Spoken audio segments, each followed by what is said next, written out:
Good morning, नमस्कार, आदाब, सत श्री अकाल, वेलकम, सुस्वागतम। क्लास लाइव हो चुकी है। 10:06 हुए हैं। तारीख आपको पता है, आज 25 अक्टूबर 2024 है। Classes absolutely live. Ravika, Suman Roshan, Bobby Kumari, Shashi Bala, Shahnaz, Mashooda Begum और कंचन, चाहत गुप्ता, अंकिता बिस्वास, आप सभी लोगों का बहुत बहुत स्वागत है। और बाकी जितने भी लोग यहाँ पर लाइव बैठे हैं, आपका बहुत बहुत स्वागत, इस्तकबाल, अभिनंदन। जल्दी से सारे के सारे लोग यहाँ पर मौजूद हो जाइए। और आप अच्छी तरीके से जानते हैं कि ये पॉलिटी की क्लास है, जिसमें हम बात करते हैं about social and political life. ठीक है। सामाजिक एवं राजनैतिक जीवन के बारे में हम पढ़ रहे हैं।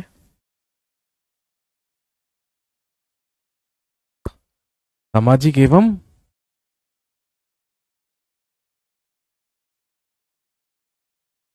राजनैतिक जीवन।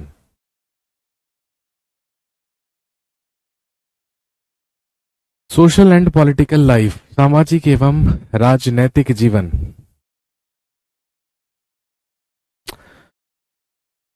दोस्तों, पॉलिटी में अभी तक हम 2 यूनिट्स कंप्लीट कर चुके हैं, जिसमें हमने सबसे पहले डाइवर्सिटी के बारे में बात की थी, या सबसे पहले हमने विविधता के बारे में बात की थी। विविधता के बाद लास्ट जो हमने टॉपिक कंप्लीट किया था, दैट वाज गवर्नमेंट। उसमें हमने सरकार के बारे में बात की थी। और आज हमें बात करनी है about local government and administration के बारे में। तो आज का जो हमारा यूनिट है, जिसमें हम 3 टॉपिक्स पढ़ेंगे, उसी के बारे में हमें यहां पर क्या करनी है, बातचीत करनी है।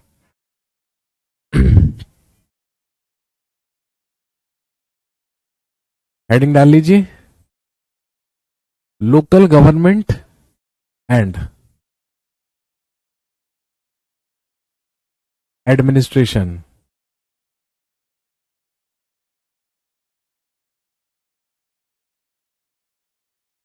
स्थानीय सरकार एवं शासन।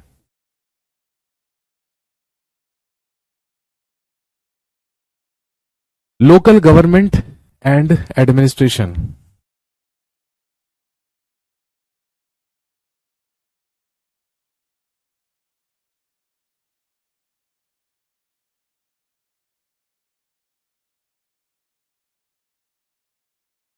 स्थानीय सरकार एवं प्रशासन। दोस्तों, पिछले यूनिट में हम लोगों ने बात की कि हमारे देश में जो सरकारें होती हैं, जो गवर्नमेंट्स होती हैं, वो 3 स्तर पर काम करती हैं, वो 3 लेवल्स पर काम करती हैं।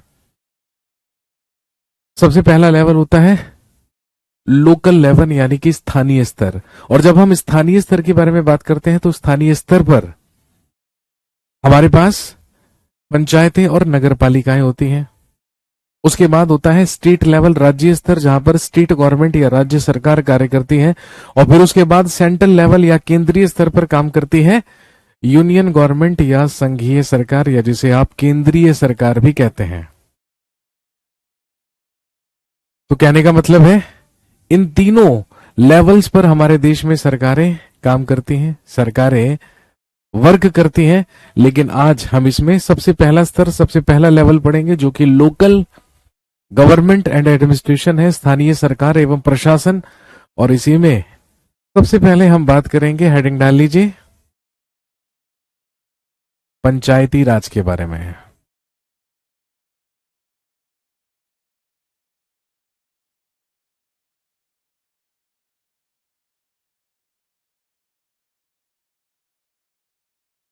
इसमें हम बात करेंगे सबसे पहले पंचायती राज के बारे में।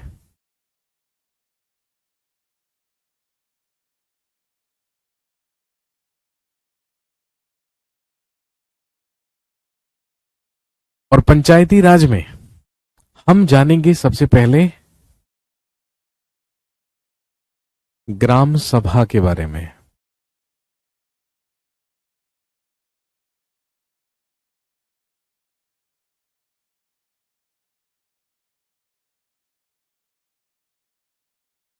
सबसे पहला सवाल आप लोगों के लिए यही है, what is a gram sabha? Gram सभा से आप क्या समझते हैं? जल्दी से मुझे उत्तर कर दीजिए, मुझे फटाफट से आंसर चाहिए इस बात का। हाँ जी, जल्दी से मुझे बताइए, what do you understand by, या what do you mean by a gram सभा?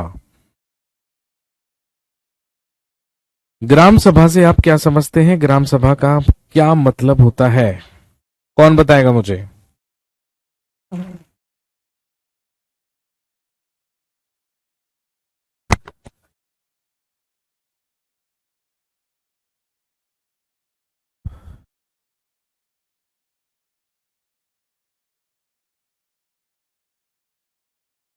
व्हाट इज अ ग्राम सभा?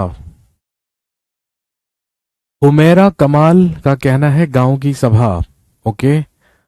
पुनीश जाधव कहते हैं ग्राम पंचायत। प्रीति रानी भी कहती है ग्राम पंचायत। ओके। सॉरी टू से सर, आप रेगुलर क्लास क्यों नहीं ले रहे हैं? डेली नोटिफिकेशन आता था क्लास ऑफ। सिलेबस कैसे कंप्लीट होगा? होगा, बिल्कुल होगा, मैं करवाऊंगा, परेशान ना होइए। इसीलिए मैंने आप लोगों की क्लास की जो टाइमिंग्स हैं वो चेंज की हैं। अब आपकी क्लास डेली मॉर्निंग में चलेंगी। हाँ जी। गांव में पंचायत लोगों को ग्राम सभा कहते हैं। पंचायत से जुड़ा है गांव का मुखिया, विलेज की local government, group of panchayat, 3-4 villages. Gram sabha being the panchayat president. जो लोग वोटर हैं ग्राम में, मोहम्मद सरफराज आलम कुछ करीब पहुंचे हैं जो मैं जानना चाह रहा हूं। मोहम्मद सरफराज आलम की बात से मैं पूरी तरीके से माद्दा रखता हूं, सहमत हूं। ग्रुप ऑफ पंचायत, चलिए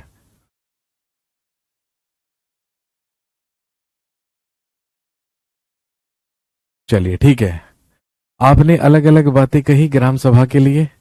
सर ग्राम पंचायत ही ग्राम सभा है। अच्छा, गंगाधर ही शक्तिमान है, अरुण भैया ही मिस्टर इंडिया है, ऐसा है क्या? ऐसा नहीं है भाई। चलिए, ग्राम सभा सबसे पहले समझते हैं। ग्राम सभा का मतलब क्या होता है, सबसे पहले हमें यह समझना है।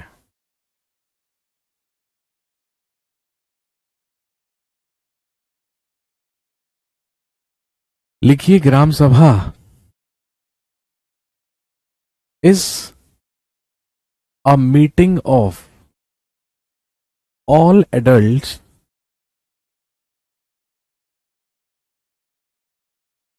लिविंग इन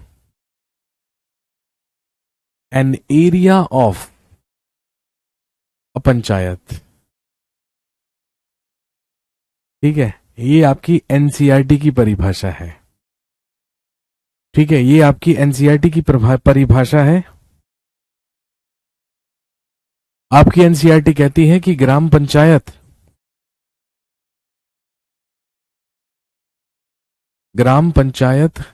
एक पंचायत क्षेत्र में, सॉरी, आपकी एनसीईआरटी कहती है कि ग्राम सभा एक पंचायत क्षेत्र में रहने वाले सभी वयस्कों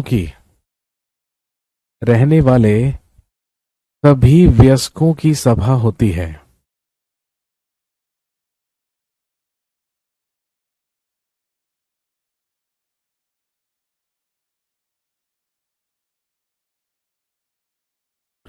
ग्राम सभा एक पंचायत क्षेत्र में रहने वाले सभी वयस्कों की सभा होती है।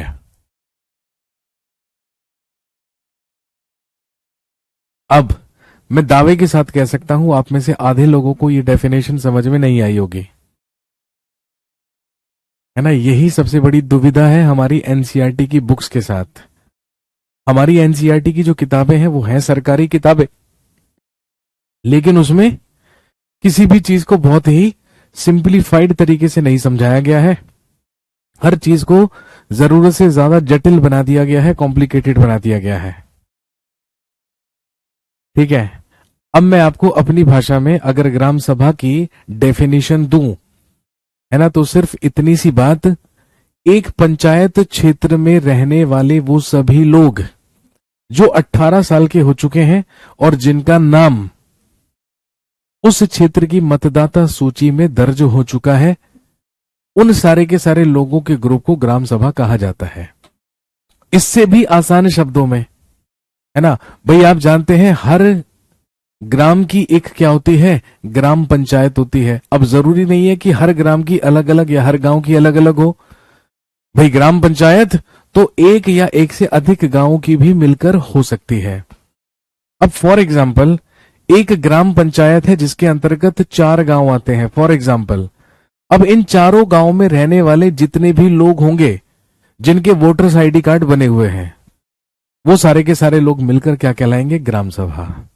क्योंकि वोटर्स आईडी कार्ड तो तभी बनेगा जब हम 18 साल के हो चुके होंगे, और 18 साल के सिर्फ होना ही वोटर्स आईडी कार्ड नहीं बनना है, आपको अपना नाम वोटर्स लिस्ट में क्या करना होगा, शामिल कराना होगा।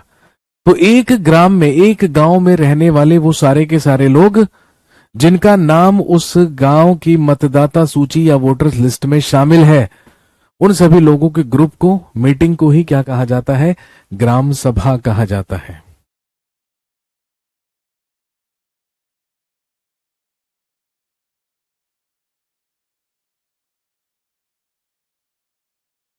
और ध्यान रखेंगे इसमें एक गांव या एक से ज्यादा गांव भी हो सकते हैं।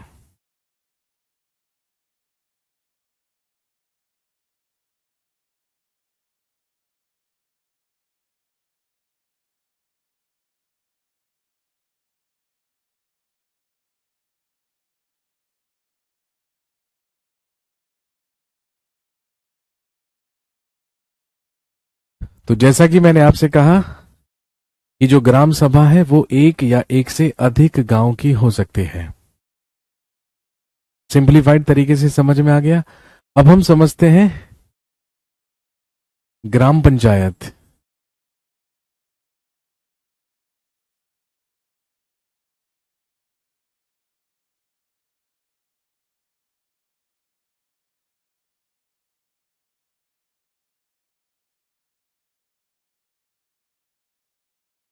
ग्राम सभा हमने समझ लिया। अब हम बात करते हैं ग्राम पंचायत के बारे में।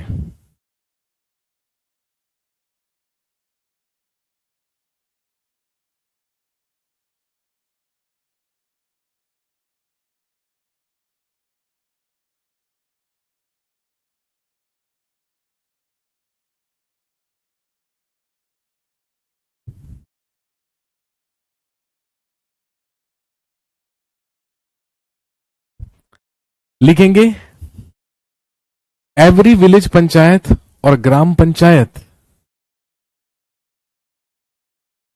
Is divided into wards. That means smaller areas.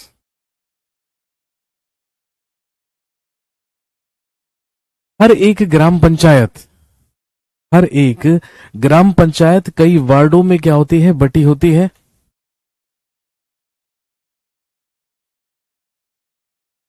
और every ward has its representative.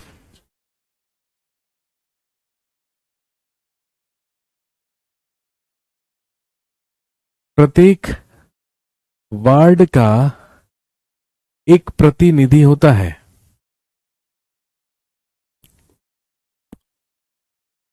जिसे क्या कहा जाता है, जिसे वार्ड पंच कहा जाता है।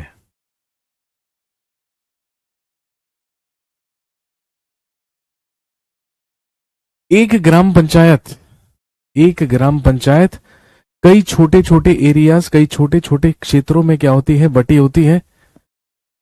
हर क्षेत्र से लोग अपने एक प्रतिनिधि को चुनते हैं जिसको वार्ड पंच कहा जाता है।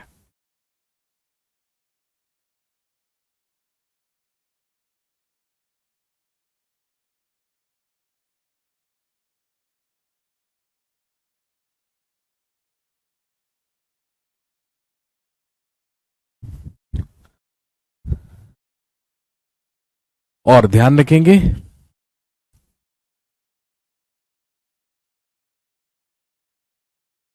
मेंबर्स ऑफ, मेंबर्स नहीं,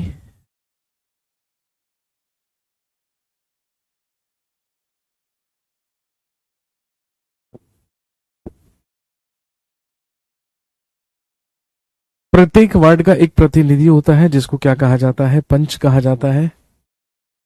इसके बाद लिखेंगे people of a panchayat area elect a sarpanch.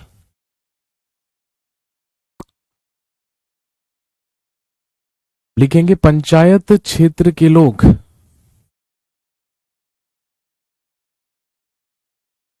एक सरपंच को चुनते हैं।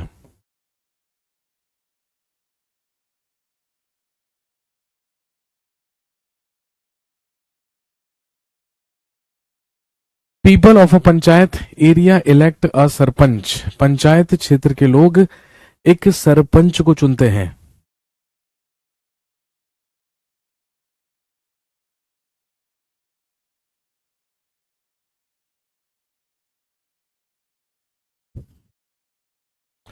और ध्यान रखेंगे इसी सरपंच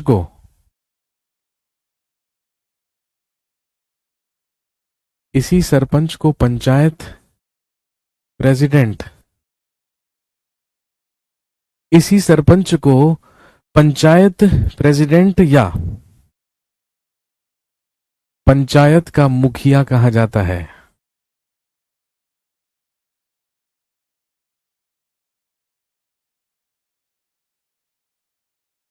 और ध्यान रखेंगे अब एक सरपंच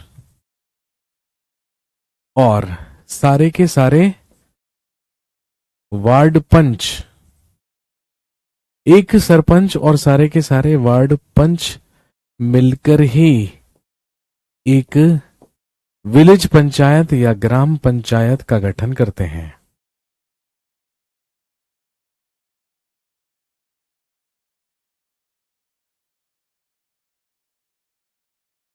तो कहने का मतलब gram panchayat is comprised of a sarpanch, एक सरपंच और सभी वार्ड पंच से मिलकर ही एक ग्राम पंचायत का गठन होता है।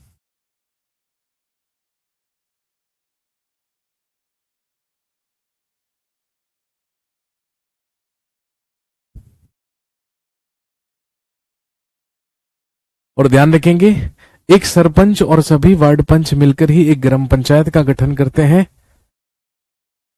फॉर द टर्म ऑफ कितने समय के लिए, 5 years, 5 वर्षों के लिए।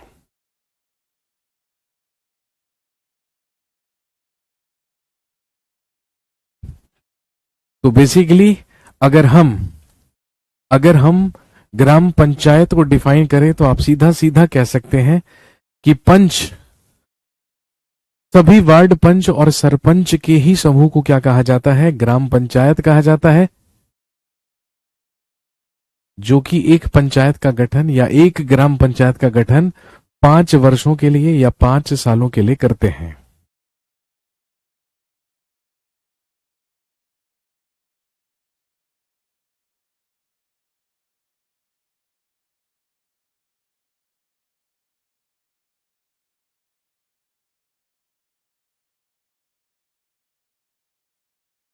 इसके बाद याद रखेंगे each gram panchayat has a secretary. लिखेंगे प्रत्येक ग्राम पंचायत में एक सचिव होता है। Each gram panchayat has a secretary.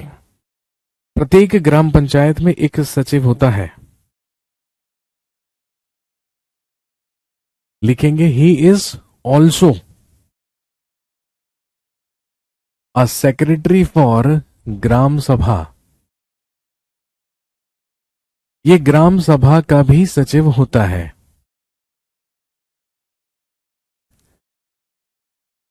ये कहां से आता है, he is not elected but appointed by the government.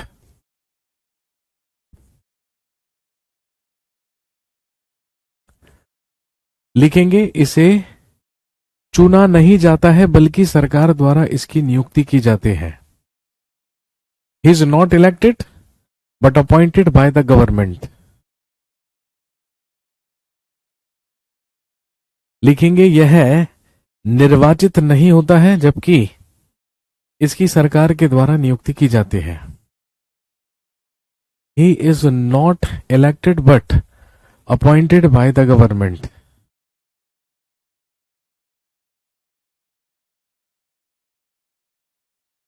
यह निर्वाचित नहीं होता है या यह चुना नहीं जाता है, इसकी सरकार के द्वारा नियुक्ति की जाती है। इसका काम क्या होता है? लिखेंगे ही कॉल्स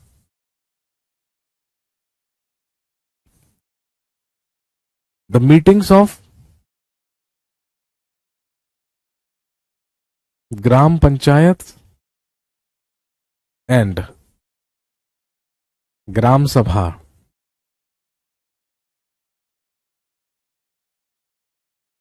और लिखेंगे एंड ही कीप्स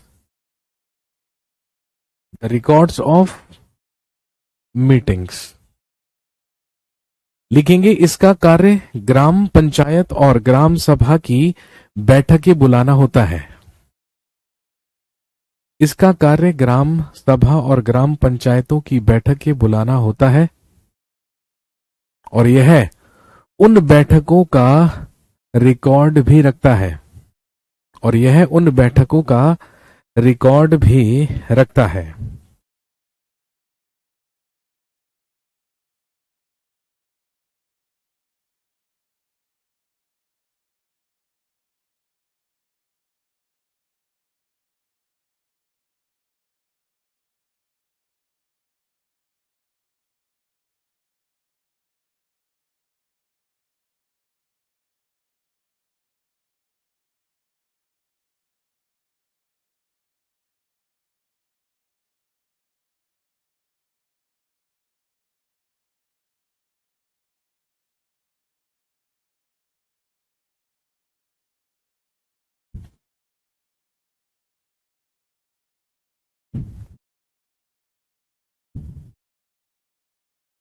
अब हम समझेंगे ग्राम पंचायत क्या करती है। आप अच्छी तरीके से जानते हैं कि ग्राम पंचायत पूरी तरीके से फेयरली और निष्पक्ष रूप से गांव के सुधार के लिए काम करती है। ग्राम पंचायत की जितनी भी पॉलिसीज होती हैं, जितनी भी नीतियां होती हैं, वो सारी की सारी ग्राम सभा के सामने रखी जाती हैं, यानी कि एक ग्राम पंचायत के जो लोग हैं उनके सामने रखी जाती है। कहने का मतलब जो ग्राम सभा है वो किसी भी ग्राम पंचायत को अपने मनमाने ढंग से काम करने पर रोक लगा सकती है और साथ ही पैसों का दुरुपयोग या कोई गलत काम ना हो इसकी निगरानी भी रख सकती है, क्योंकि ग्राम पंचायत को भी एक्सेप्टेंस लेनी होगी हर काम की। किससे? ग्राम सभा से। और ग्राम सभा में तो सारे के सारे लोग ही होते हैं स्थानीय।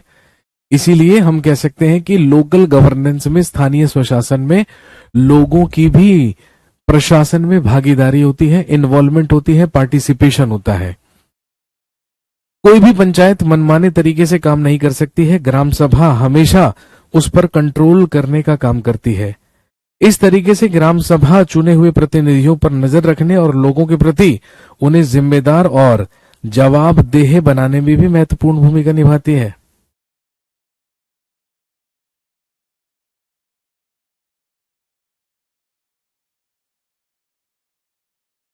कहने का मतलब अगर ग्राम पंचायत को कोई भी कार्य करना होगा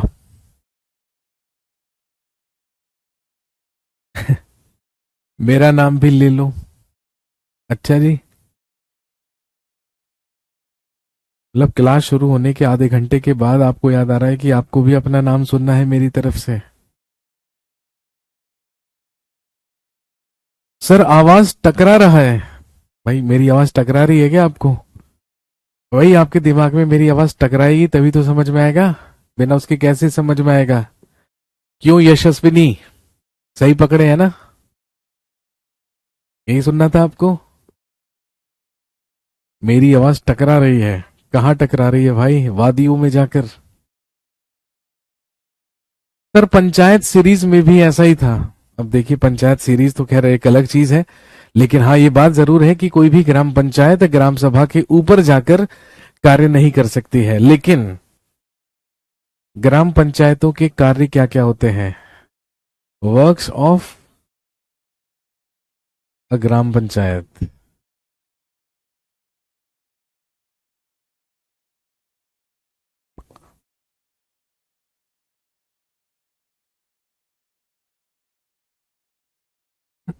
works of a gram panchayat या ग्राम पंचायत के कार्य।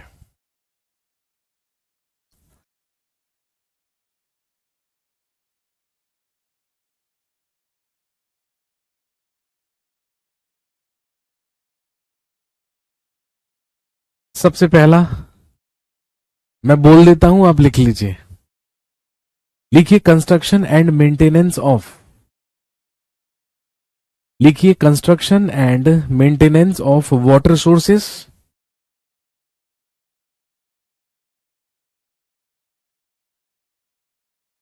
Construction and maintenance of water sources, roads, bridges, drainage, school buildings, and other common property sources, and other common property sources. तो सबसे पहला काम ग्राम पंचायतों का, लिखेंगे सड़कों, नालियों, पुलों, भवनों, पानी के स्रोतों और अन्य सार्वजनिक उपयोग के भवनों का निर्माण और रख रखाव करना।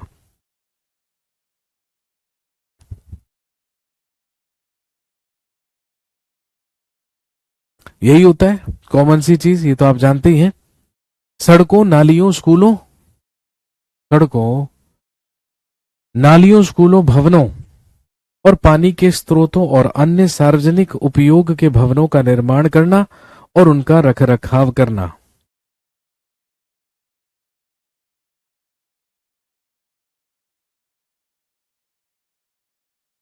इसके बाद लिखेंगे applying and collecting local taxes, स्थानीय करों को लगाना और इकट्ठा करना। Applying and collecting, applying and collecting local taxes, स्थानीय करों को, स्थानीय करों को लगाना एवं इकट्ठा करना। ये काम भी किसका है? ग्राम पंचायतों का।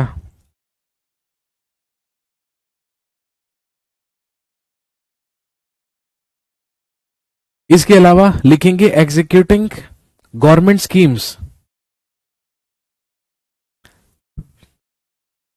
Executing government schemes,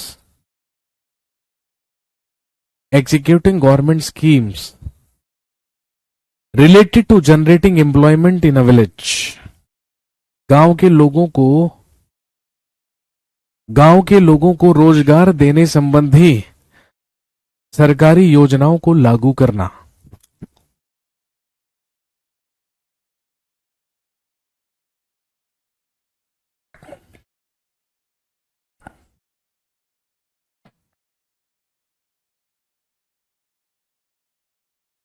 executing government schemes related to generating employment in villages. गांव में रोजगार, गांव में,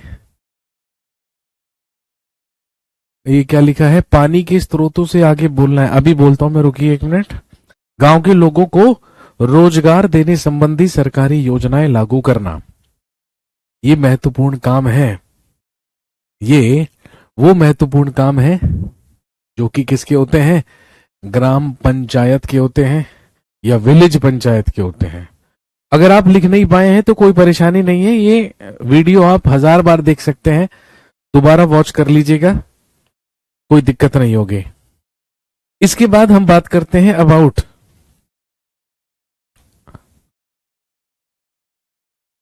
sources of incomes. Of a panchayat.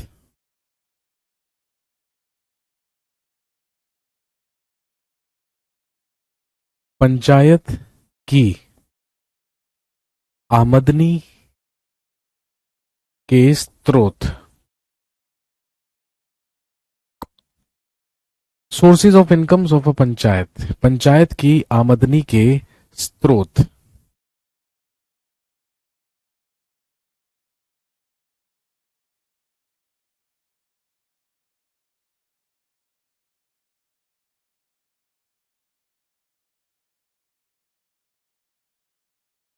Sources of incomes of a panchayat, panchayat की आमदनी के स्रोत क्या क्या हो सकते हैं?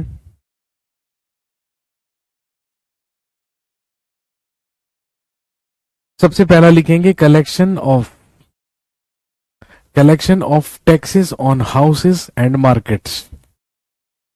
Collection of taxes on houses and market places. लिखेंगे घरों एवं बाजारों पर लगाए गए करों से मिलने वाली धनराशि। मकानों एवं बाजारों से, मकानों एवं बाजारों पर लगाए जाने वाले कर से मिलने वाली राशि।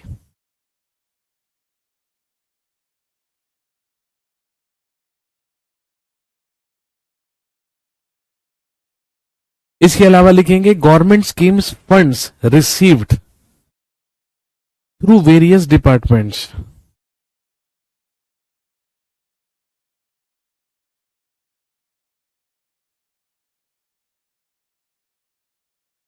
दूसरा लिखेंगे government scheme funds received through various departments, विभिन्न विभागों से,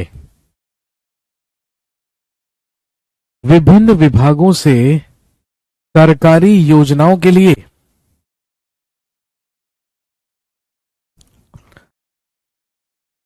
विभिन्न विभागों से सरकारी योजनाओं के लिए मिलने वाली राशि एक दूसरा सोर्स ऑफ इनकम है।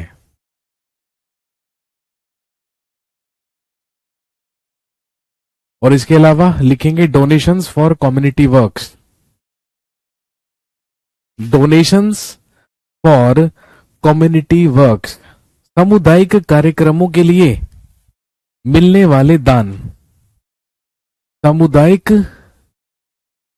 कार्यक्रमों के लिए मिलने वाले दान। ये सारे के सारे वो इंपॉर्टेंट सोर्सेज हैं जो कि इनकम सोर्स बन सकते हैं किसके लिए? एक ग्राम पंचायत के लिए।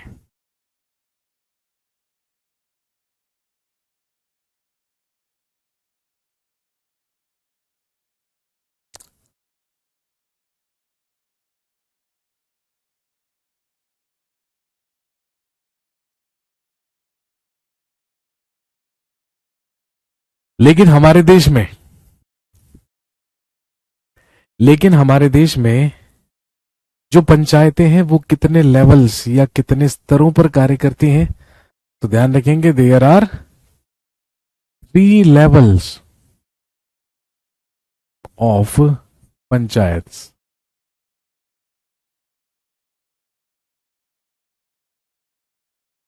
लिखेंगे पंचायतों के 3 स्तर।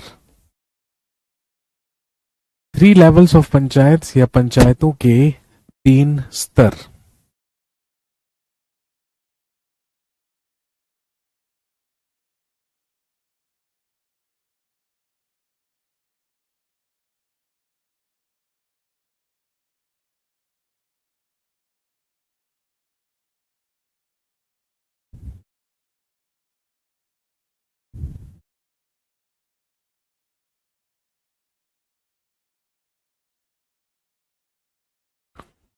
सबसे पहला स्तर विलेज लेवल या ग्राम स्तर पर होती है एक विलेज पंचायत या एक ग्राम पंचायत।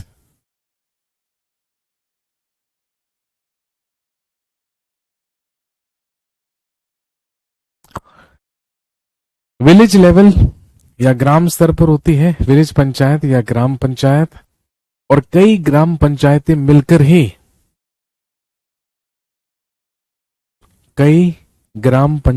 मिलकर ही ब्लॉक स्तर पर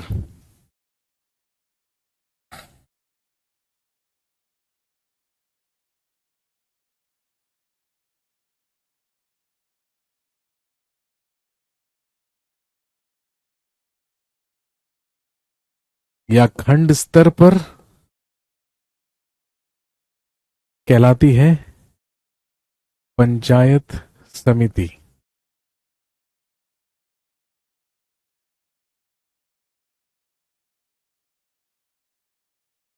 कई ग्राम पंचायतें मिलकर ही एक पंचायत समिति का गठन करती हैं।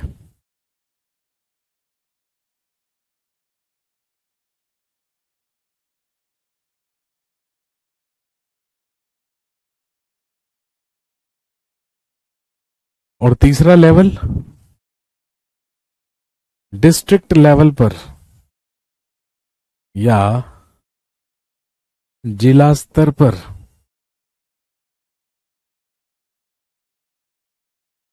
होती है डिस्ट्रिक्ट पंचायत या जिला पंचायत या जिला परिषद। डिस्ट्रिक्ट पंचायत और डिस्ट्रिक्ट काउंसिल, ये वो तीन लेवल्स हैं जिन लेवल्स पर हमारे देश में पंचायतें कार्य करती हैं। तो दोस्तों, आज हमने जाना ग्राम पंचायत के बारे में, ग्राम सभा के बारे में, वार्ड पंच सरपंचों के बारे में, पंचायतों के कार्य क्या होते हैं उसके बारे में, पंचायतों की आमदनी के स्रोत क्या होते हैं उसके बारे में, और पंचायतों के 3 स्तर कौन कौन से होते हैं उसके बारे में। आज की कहानी को यहीं तक रखेंगे। कल जब आपसे मुलाकात होगी तो कल हम बात करेंगे rural administration and urban administration के बारे में, यानी कि ग्रामीण प्रशासन और नगरीय प्रशासन के बारे में। आई होप बातचीत समझ में आ गई होगी आपको। चलिए अगली क्लास में मिलेंगे। शुक्रिया, धन्यवाद। Have a nice day. Do take care of yourself. See you in the next class.